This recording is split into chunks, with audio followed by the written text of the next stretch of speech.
things are forgivable? What actions define your character? How rigid are your requirements for redemption? Let's see two Scandinavian takes on our darkest secrets with the celebration that came out in 1998 with the drama that came out just this year in 2026. So I do own the celebration because of course I do. Oh, I thought about God, oh my God, it's coming up in like almost 20 years now. Not to date myself too much, but yeah, I thought about 20 years ago. Not a day goes by I don't think about the celebration. I gotta say, I got this as a gift actually, because I wouldn't shut the fuck up about it. And it's minimalist, just as the Dogma 95 way. Even comes with the vow of chastity, which I will be reading to you later.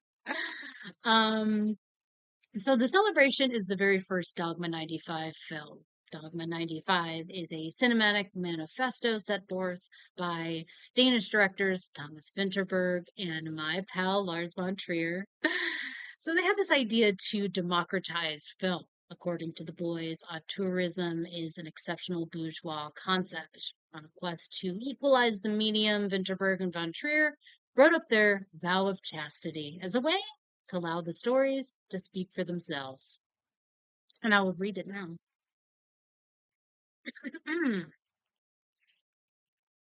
The vow of chastity.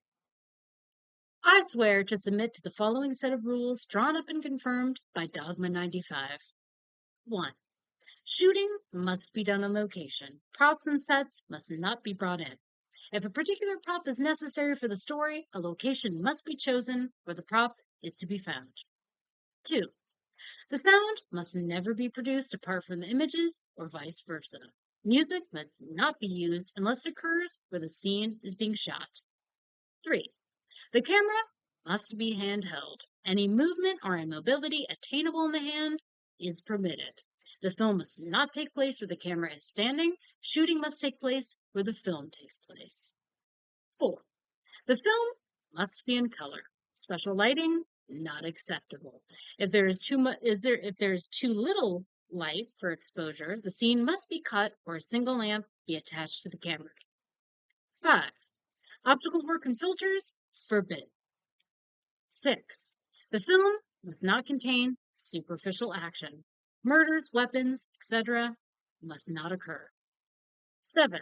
Temporal and geographical alienation are forbidden. That is to say, the film takes place here and now. 8. Genre movies not acceptable. 9. The film format must be Academy 35mm. 10. The director must not be credited. Furthermore, I swear as a director to refrain from personal taste. I am no longer an artist.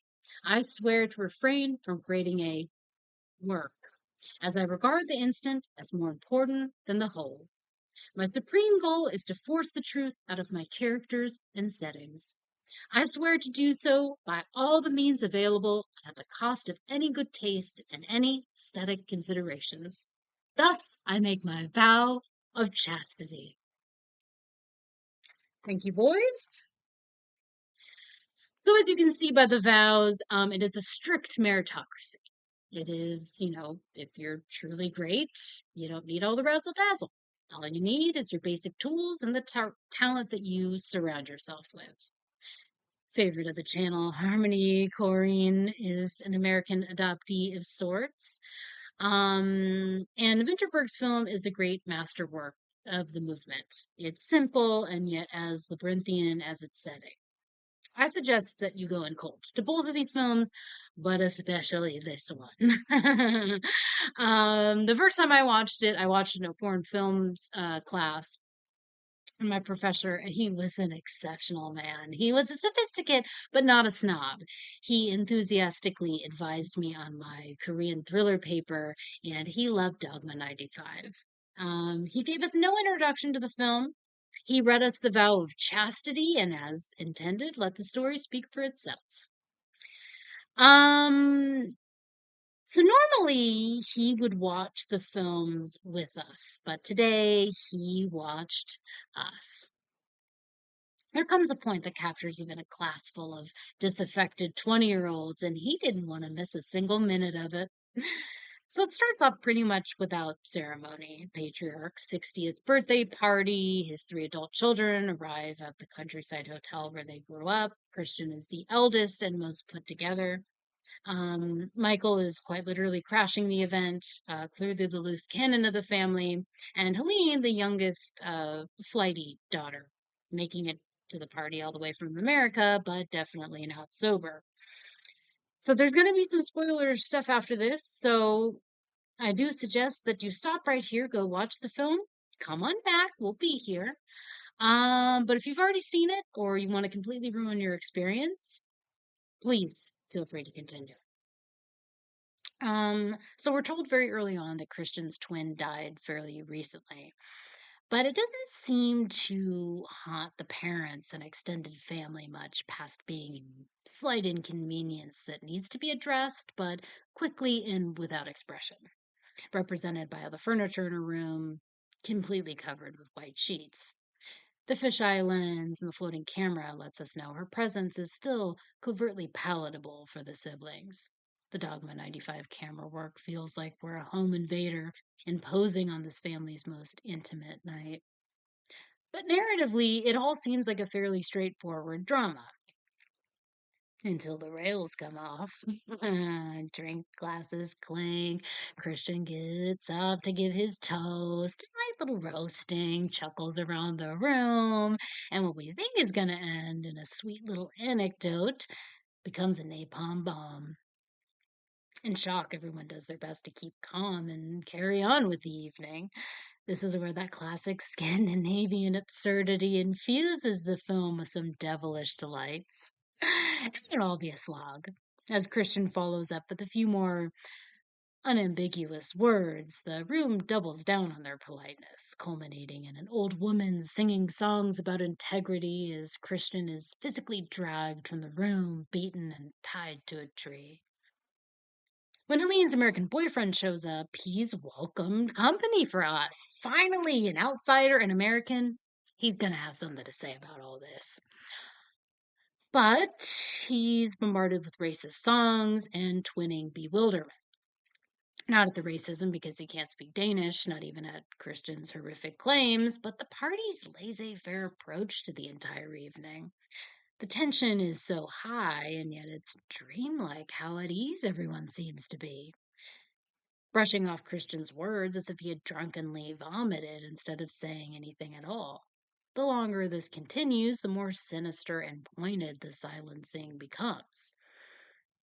It, of course, eventually takes its long overdue turn, and eventually all the children release their father's hyper and hypocritical expectations of them, ending in a quite literal catharsis. While it might never be okay, things will move on anyway. And images of drowning, secrets hidden and stuffed into claustrophobic spaces, confining close ups, and the maze like layout of the compound no longer suffocates, but instead the camera, the performances, and the location become much breezier and allow the viewer to finally exhale. Like in many such cases, it gives us a fulfilling ending without a happy one. Truly, an unforgettable experience. And as a little bit of a bonus, if you can spot the Danish James Cameron in the beginning, well, you will earn the prize of my respect. So the drama is from Scandinavian sweetheart Christopher Corgley as I like to call him. And he's directed the very fantastic and much darker Sick of Myself along with the exceptional Dream scenario. American audiences have mostly failed him up until this point, but we'll see with this one. It's definitely his most inviting film. And when I saw the audience for this filing in, I was like, okay, they're clearly here for Zendaya. Like, they're all here for Zendaya. They all started clapping in the Spider-Man trailer. I was like, oh my God, these people have no idea what's going on. Like, you know. But it is much tamer than I thought it would be. And that's definitely not in a bad way, though. So don't take that as any form of criticism because it has a lot of his signature things to say. I like the idea that everyone is just a construct of what they tell us. How do we really know what's going on in someone's mind? And should they be punished for it? I find myself in a very unique position. In my line of work, I routinely see people at their worst, which includes hearing their worst thoughts and knowing about the worst things they've ever done. Separating people from their diagnoses, sometimes crimes, actions, etc., can be a much more difficult thing than most people like to admit. Even when I was working with former inmates and detailed how much I loved the work, a lot of people's first response was, but like, I mean, these guys didn't commit like violent crimes, though, right? Indeed, they had. All of my clients had served pretty exceptionally long prison sentences. One guy was in at that point longer than I was alive. um, these weren't the kind of sentences that you get for, stealing and dealing. You know what I mean? What you can handle is always very personal. There may be populations you just can't work with. Maybe you had a parent, and, you know, maybe your parent had something that you've seen the other side of. Maybe you've been in a similar experience. Maybe you just find some people especially irritating to the point you can't really offer them empathy or positive regard or a space without judgment. In the prison system, you're gonna come across child sex offenders. Most people, myself included, couldn't work with them. But I always respected the people who did, because ultimately it's about keeping kids safe. We have to understand predators in order to develop preventative measures against them. But sometimes you don't always know who's done what. Maybe they don't divulge. Talking about abusing children isn't exactly the most ingratiating topic. But what if a pedophile just thought about being a pedophile? Never acted on it, but the thoughts are present.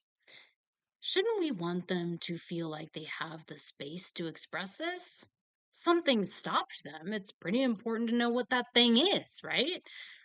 But it's something, even in an academic setting, that most people would rather avoid. Victimology is another preventative landmine. What makes the perfect victim for each crime? Why are some topics unthinkable? For instance, I had this criminology teacher who started off the subject with a thought. If a guy was walking down Skid Row, waving around a clip of money, does he deserve to get robbed? Everyone easily responded, yeah, absolutely. That guy's a dumbass. But the same arguments don't apply for every crime. If a woman was walking along Skid Row with a short skirt, no underwear, so intoxicated she doesn't remember her own name, does she deserve to be assaulted? People were disgusted. But why was it okay for the guy to get robbed? And look, I just want to make this clear. I don't think anyone deserves to have a crime committed against them, no matter what they're doing, no matter what they're wearing, okay? Just to make that abundantly clear, all right? But it's an interesting point. Why are some things so unthinkable and others acceptable? Why are the varying degrees of the worst things a person has done received so differently in the drama? Told by the victims themselves, would these things not sound much different? I mean, think about it. Told by the victims, on my birthday, my ex boyfriend let a dog viciously attack me, and he used me as a human shield. I had to get stitches. I was in the hospital for the night. I still have panic attacks every time I see a dog. Or when I was younger, I wanted to show my neighbor, who I thought was my friend, in a super cool abandoned RV. She locked me in a closet without warning, alone in the forest and a probable meth lab for an entire 24 hours. Screamed until my voice was hoarse, and yet nobody could hear me. I was terrified I was never going to be found. People in glass houses. Which is why I think it does an excellent job of portraying how someone may embrace an antisocial ideology. When people feel like they don't belong, it's natural they find a place they do. There is a community for everything online. I think we've discovered this dramatically with men as times have changed. And I've discussed my pet topic of masculinity several times, and I just will never stop gassing up the surfer and its beautiful and conclusive monologue. But instead of condemning and ostracizing people for thought crimes, what if we came to understand the nuance of it? It's not uncommon that someone will come to me with the dilemma. My son has found conspiracy theories online. Shaming someone for something just pushes them further into it. It's frightening how little their own parents ever think to ask, I wonder why these might speak to him. The rise of astrology in women can be explained by the rise of conspiracy theories among men. In an exceptionally isolated landscape, people will seek and reshape what organized religion used to bring us. Essentially, its purpose and community, along with the comfort there's a definitive right and wrong, and one day all the wrongs will be righted. It brings a semblance of order and command of your own destiny. The church was a staple in abolitionist and civil rights movements for a reason. And also consider that our worldview is shaped by what we're around, what we're shown. We're around people of faith, we'll have more belief. On the other hand, a homicide detective sees nothing but murder day in and day out. The city is full of violent crime. Women watch nothing but true crime and fetishize fantastical fantasies that serial killers lurk among every shadow, their lives under constant threat, all men at the ready to ravish them with their inherent evil. And honestly, maybe the men in their lives have thought about it, but some of these bitches, I'd be surprised if they did. But we've created our very own extreme pockets of confirmation bias. And with some of us, it's shifted our sense of right and wrong, of what justice truly means. And we have algorithms that further entomb us. We have too much access and know too much about each other, and yet we're addicted to being noticed in a sea of anonymity. Talking to everyday people, they crave connection, but are in turn terrified of intimacy. A conversation can sometimes feel like mining for public content or a misstep worthy of public humiliation. Worse, you can lose your job or your relationships for it. Desperately scanning our past to make sure nobody digs too deep to shatter our curated personality. The distance, unfortunately, becomes safer. Because you don't know what you're not told. Does it truly matter what's in someone's mind or what's in their actions? I'm a big proponent of lying. I think sometimes it can be the more compassionate option. I don't need to know you don't like bulldogs or that you think pugs have a face only a mother can love. You've broken my heart with your insidious lies and off to the electric chair with you. Because you know how many people whose dogs are actually annoying as hell? Who I wish would be euthanized just for their character alone. But they never need to know that. In fact, they'd be shocked to hear it because I treat their dog like the little prize they think they are because it would break that person and that dog's heart otherwise. My coworkers don't need to know about all their obnoxious habits that make me grind my teeth until there's blood. Because they think their singing is good, or their jokes from memes that weren't even funny 15 years ago are insightful. Like, it's okay to put yourself aside and go, aw, they're too cute, aren't they? Or, yeah, we totally do have to do karaoke one day. It just sucks every time I get invited. I have COVID. Or yes, a hot dog. Is it a sandwich? Much to think about. People are an aggregate of their best and worst behaviors. Sometimes a behavior can be so bad that it defines your character. The drama is deeply influenced by the celebration, even all but directly referenced when the couples are having their argument about heroin addicts and pedophiles. Pedophiles, always bad, especially if they have no remorse. Heroin addicts, case by case. But we know each person by the story they choose to tell us. I don't think it should be taken lightly when a person trusts you with the truth, because they're taking a major risk on how much your perception might shift by a thought in their past, even a thought in their present.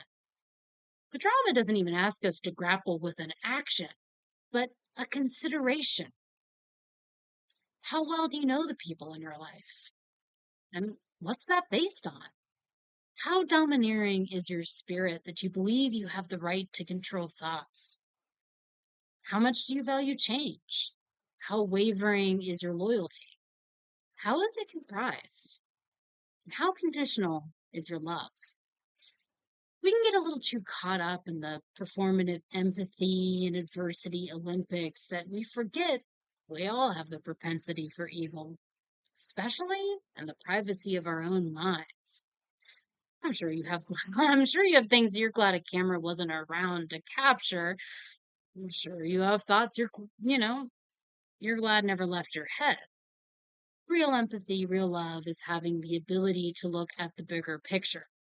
What defines someone's character is a subjective determination, but we've killed curiosity in the pursuit of righteousness. You certainly don't owe anyone your understanding. They may very well not deserve it. But I think in most situations, you could afford to curtail the holier than thou veneer. If you think you'd do so much better in someone else's shoes, don't you ever wonder why? And I think what makes this film so unique is it doesn't have to be anything grand. Emma doesn't have any horrific trauma or exceptional circumstance. She's bombarded with the same shit we all are. And we should take caution in how a violent community was more welcoming than our own. But as with the same classic Scandinavian sensibility, it has plenty of good humor about the whole thing.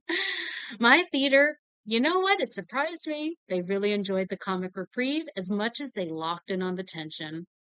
It bookends similar to the celebration, an ending where there's no going back and nowhere else to go but forward. It really does end on a sweet note. So after you watch these two, think to yourself, am I a pig?